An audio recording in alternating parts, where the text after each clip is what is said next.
Alright, I'm just going to go ahead and swatch everything one last time.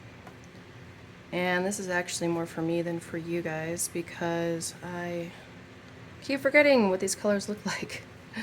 Should I do it, should I write it out instead of just swatching it? No, I should swatch it. There we go. And then I always like to see what's it going to be like with a wash. See? Yeah.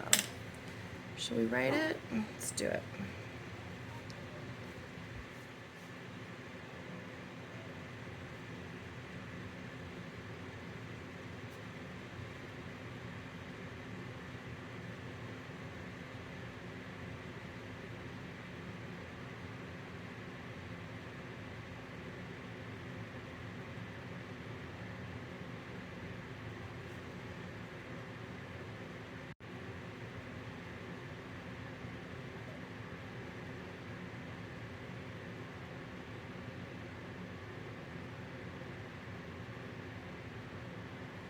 I have no idea what kind of font I'm doing here. I'm just messing around.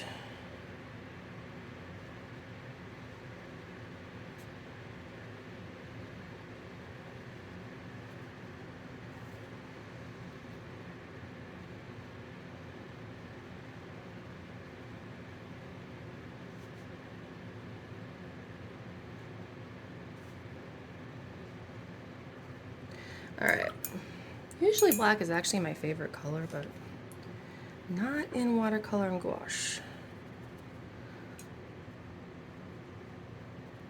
Sepia. Sepia is beautiful.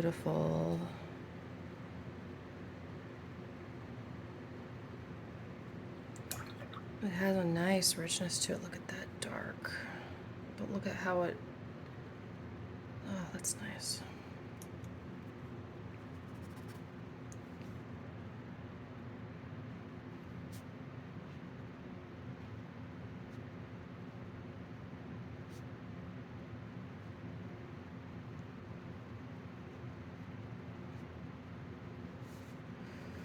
Beautiful.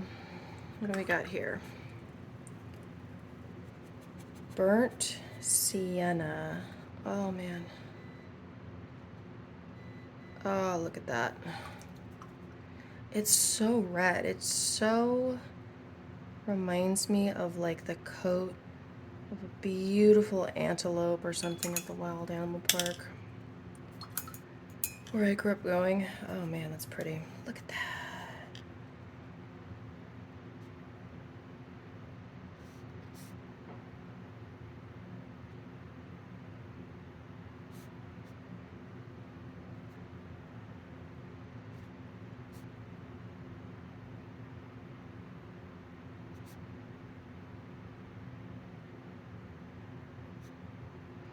Burnt sienna.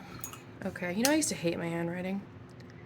It's the one thing I'd never get a good grade in at school was handwriting. And even when I'm doing like calligraphy and something beautiful, I still hate it. That is a beautiful, beautiful burnt umber. Right next to a beautiful, beautiful yellow ochre. Let's get a lot of that on the brush. See the difference? So the burnt sienna, it has more depth, meaning when you do a full thing like this, there's darkness here, a lot more lightness, whereas this is just pretty much one color. That can happen if you have a highly pigmented color, but it's semi-opaque. It's the opaqueness that gives it the shallowness, but sometimes that's what you want. So, oh, and I have to write it. I need to write it. Oh. Okay, burnt umber.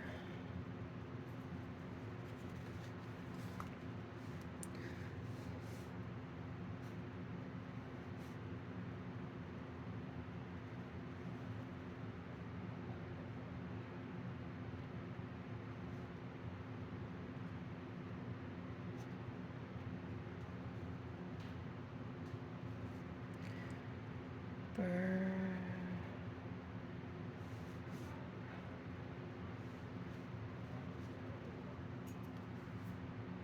A lot of pigment though, so see, I don't even have to get more paint, I just wet my brush. And it just keeps going because there's so much pigment in there. The yellow ochre is similar, but even more so. That's how you can tell a good paint.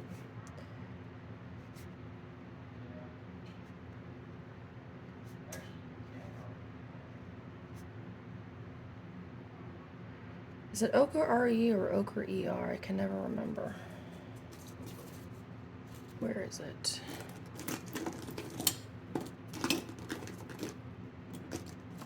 Oh man.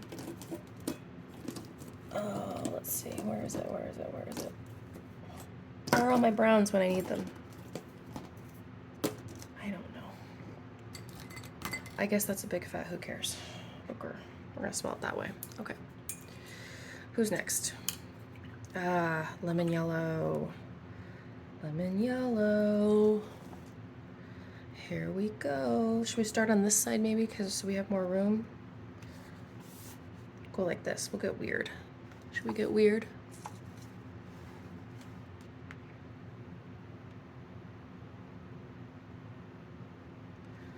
God, that's pretty. Oh, that's beautiful. It's so bright. It's so pigmented. It's gonna be hard to see when I write, but that's okay.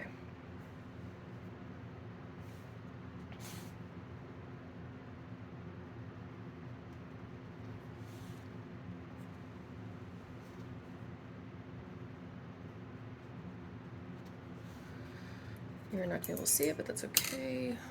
Let's go to, ooh, so this is that, what do we call it? I would call it a cadmium yellow. Cadmium yellow is very close. I don't know why I didn't buy cadmium yellow, but that's what you think of when you think of like crayon, or I think Big Bird, canary yellow, very canary. I don't use it that often because I'd rather use lemon yellow mixed with a little bit of red, but that's okay. What are we calling this? Permanent yellow. Permanent yellow.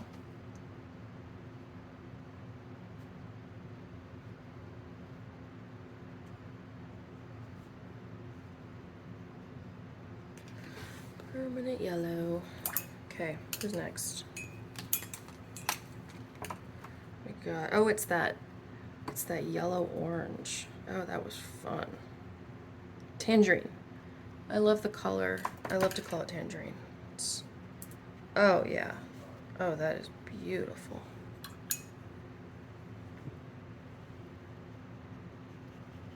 See how it looks as a wash. Brush was a little dirty, it looks like. Beautiful. I love this color.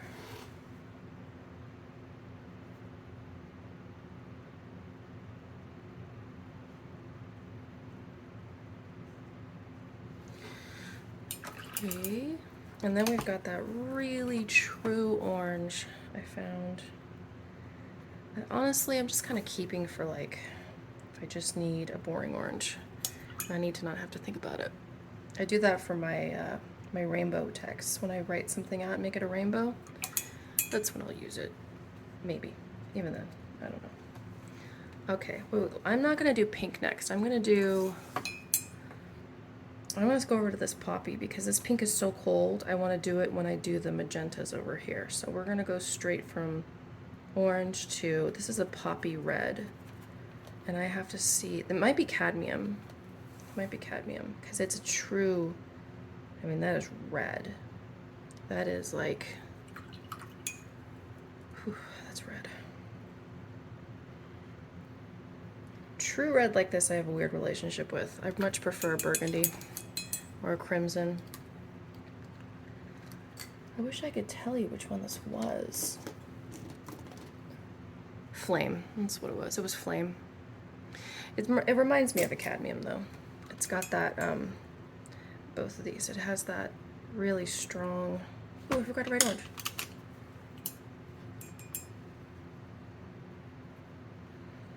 Orange.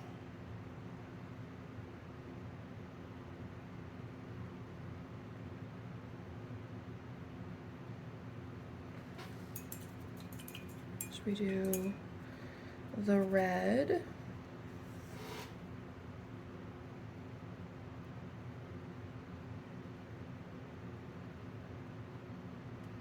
I made it like piratey. I don't know why. Alright.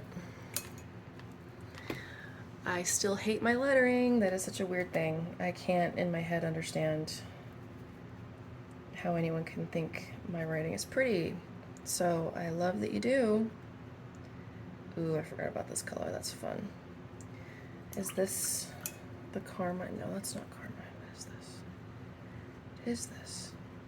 Oh, I think this is called Chinese Orange. That's what this is. It's a C series, Chinese Orange. It's probably, I mean, those are some deep colonialist roots in terms of naming. That has a fun story to it. I don't use it much unless I just really want a strong terracotta out of the tube. So I'm gonna call it terracotta. I'm not gonna call it that. I'm gonna call it terracotta.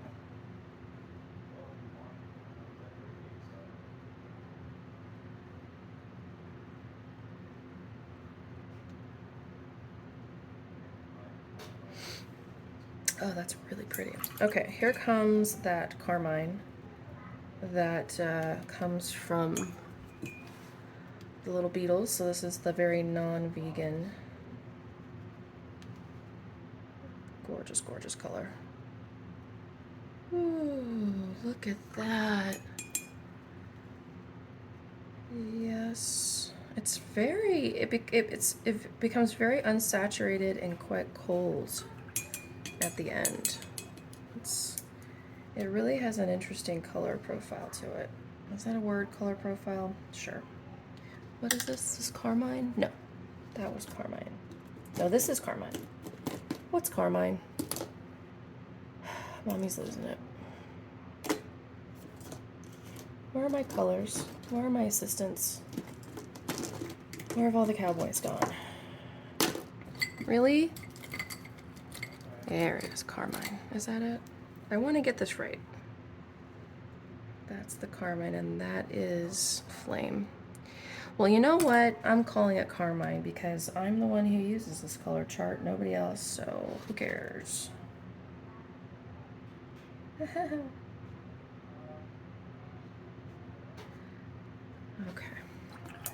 Now this one I know. This is one of my longtime friends. Best relationships I've ever had in my life is with Alizarian Crimson. It's a close color, but it's not. It's not quite. It's more of a rosy. It's similar, but it's not the same. Do you see how it's very dark right there? And this isn't, so this has more depth, which is why I use it. Look at that. It's very translucent considering how pigmented it is. So this one's very pigmented, but not translucent. It's quite opaque. So it can be difficult to paint with this when you want to mix things because it can overpower other colors. Same with these two. So my favorite colors are like this Alizarian Crimson, which is very transparent but highly pigmented, because if you mix that with other colors, it behaves better. It's more fair, like it shares the space better. So one way you can put it. I got hair on my brush. Now let's use a tinier brush for Alizarian Crimson.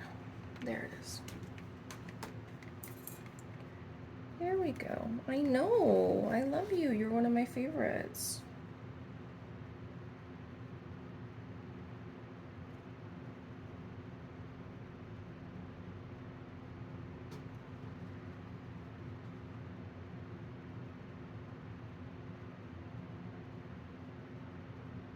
All right. Beautiful, beautiful. Who do we have next? Oh, we have, it's that magenta. It's not a true magenta. It's actually a fuchsia. In fact, it's a pretty strong fuchsia. I take personal umbrage at the idea that someone called this magenta. And it dries out quickly. It's another highly pigmented but opaque color. These tend to dry out very quickly, but they're very easy to bring back to life, just a little bit.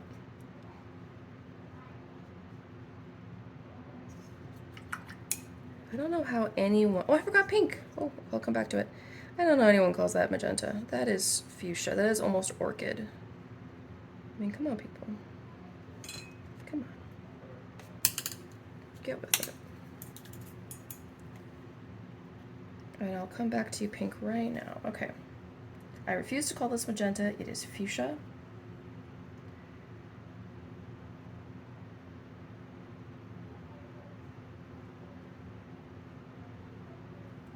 Which is a word it took me a long time to remember how to spell. Okay, we'll go back to our pinks. Yay, pink! Okay, as I recall, this was the warmer and more brilliant of the two. It's already dried. Oh my god, it dries so quickly. It dries so quickly. But it's very highly pigmented, so we are okay with it. Oh, look at that. Oh, she's so pretty. They. In my world, hot pink is definitely gender neutral. Oh my god. Gender non-conforming. Gender chaotic. Yay. Yay. And then let's do that rose. Came after it. Come on. Let's get a nice amount on there. Oh, god, that's pretty. Wow. God, that's pretty. God, I just want to do this all day long. Look at that. There's a subtle difference, and it is so beautiful. Okay, this opera pink right here.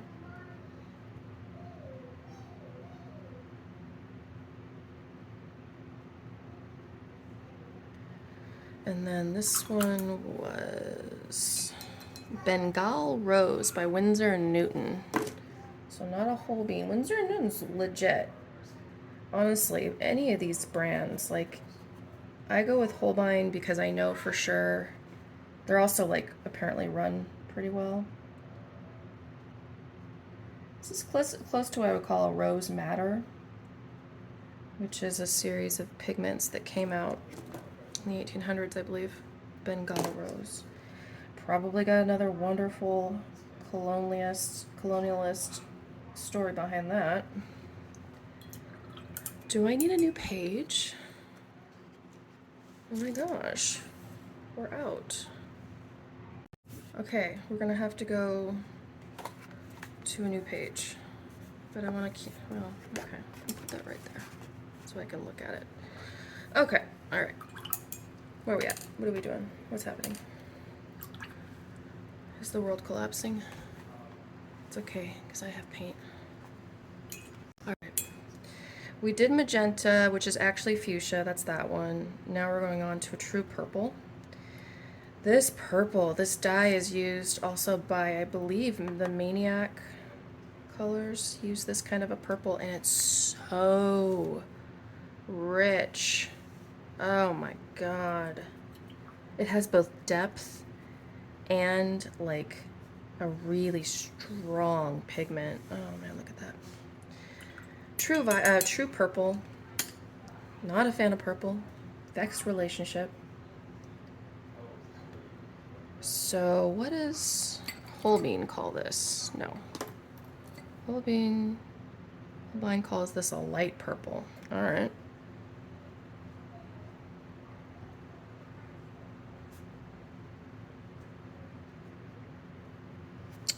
If you say so. And then we'll go to violet. Oops, got a hair.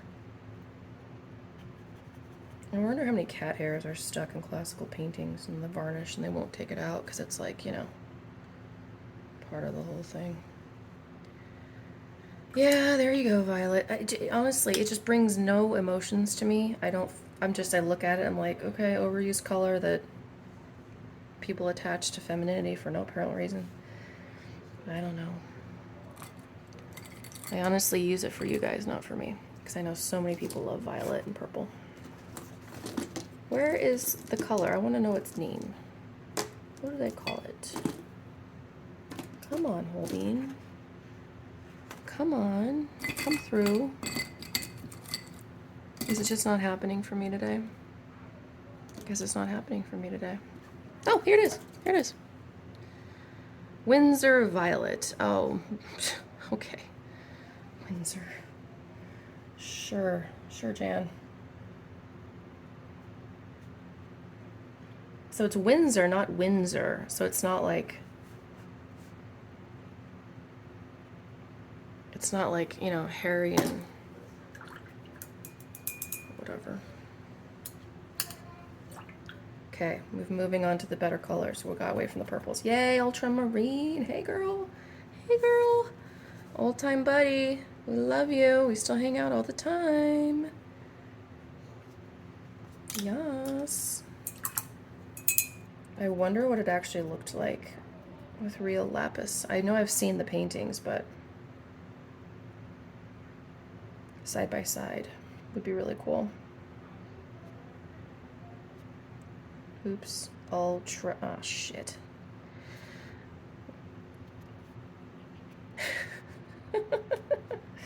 Whatever.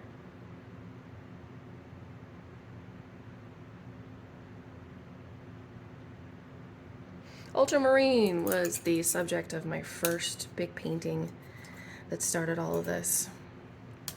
It was a study on all things flora and fauna that are naturally occurring in that specific color. I tried to even make it not indigo, not, you know, more of a blue violet, but just that color. That didn't work out. I ended up doing like a range of blues. But I started with the blue lobster. Apparently 1 in every 2 million lobsters are blue. And it's such a beautiful blue. It looks just like this ultramarine. And I started a painting celebrating that color with the lobster in the middle, and then my favorite other things that are blue in nature whenever flowers are blue. I love it. Makes me so happy. So I found all the flowers I could possibly find that were blue. Oh, hey girl, hey. There she is. There's Prussian blue. We love you.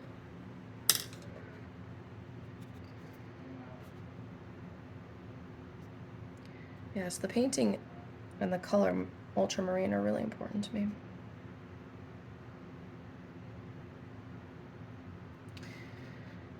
Prussian blue. It's because in the late 1800s, early 1900s, the German countries put a lot of state support behind research and development of chemistry and engineering. So they developed all these gorgeous colors, these pigments that they couldn't, you know, we didn't have before, due to being really good chemists with a lot of state support for that. So we get a lot of colors named after Germanic states and peoples, like Prussian blue. Who are we up next? Oh, it's one of those. Oh, this is that. Is that? Oh, what's it called? What's it called? Katsura blue. Oof. Oh. Okay, I'm gonna need to paint something with just this one, because this is just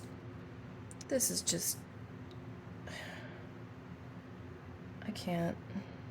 It's so pretty.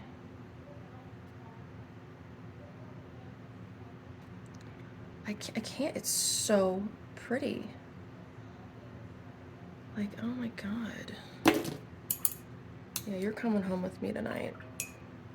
And then we got this, like, cyan, I think, is what. I think it's a Holbein. Holbein. Warmer, true cyan. True cyan. This has blue in it. This has blue and a little bit of yellow in it, as does this one. This is blue and violet, or blue and true magenta. This is like pure. This is pure right here. It is wonderful, wonderful, wonderful cyan. All right. Anytime you can have access to like those pure CMYK colors, you can do beautiful work. Otherwise, you can't deconstruct a pigment to get what you want. You can't get this out of that because this already has red. You can only make this other colors that are already mixed with what's in it. So, cyan.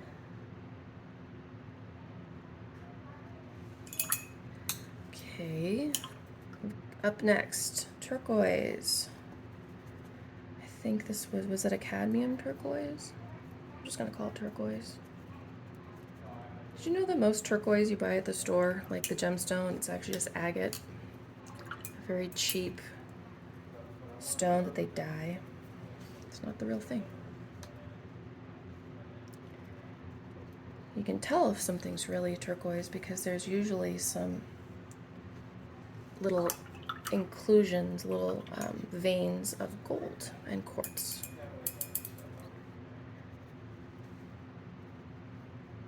We're gonna go like this, I think. Am I even still on? There we go.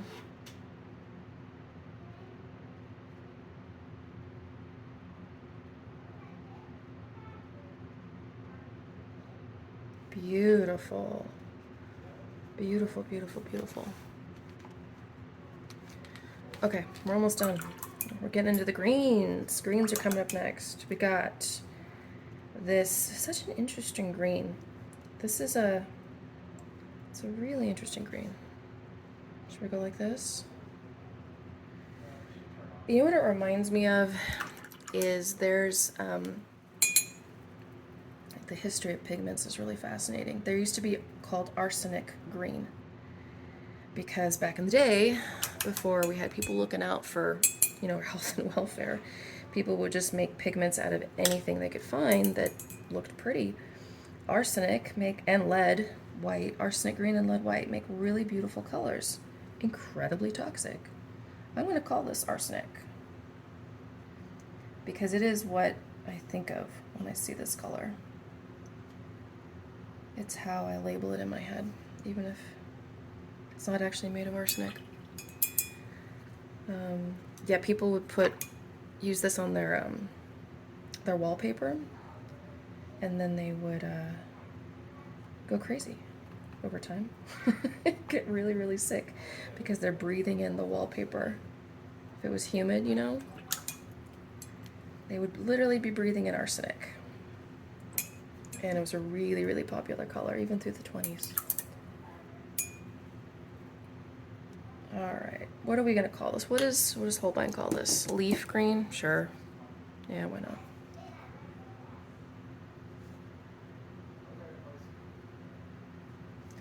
I obviously have a very vexed relationship with color names too. Like I hate names like leaf green. It doesn't help me. Do you know how many leaves there are? Do you know how many greens there are in leaves? That is no way helpful as a name. Arsenic green, however, named for the actual pigment, I can actually identify a very specific color profile with that one because it's a pigment. It's not a concept like leaf. Who does that help? I mean, really? Okay, Holbein. What are you calling this? This is the olive green. It is truly an olive green. Look at that yellow. There is such a beautiful, vibrant yellow base. This is probably quite pretty because it's using a transparent yellow base, and then the blue on top of it's a bit more opaque. So it gives it a really like a luminous quality.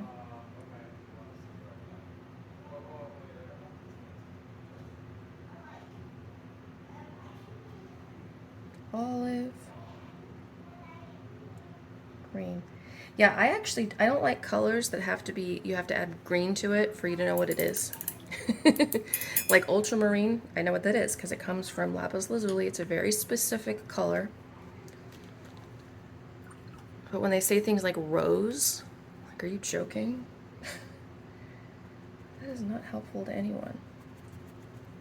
All right, here's a green that I really don't like because it's flat and it's basic and it looks like a Crayola crayon. Sorry, Crayola, but I have to use it sometimes. It really helps when I'm doing rainbows. I need a quick green. What are we calling this? Is this emerald? Oh, this was that whole, like, what was what? Ugh. See, this should be emerald, but this one's called emerald. I don't even know. I don't know. I'm gonna call it green. I'm gonna call the other one emerald.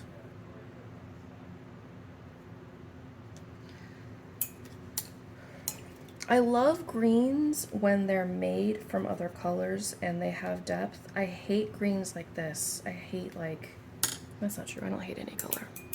They're like my children. I don't hate you. I'm just disappointed.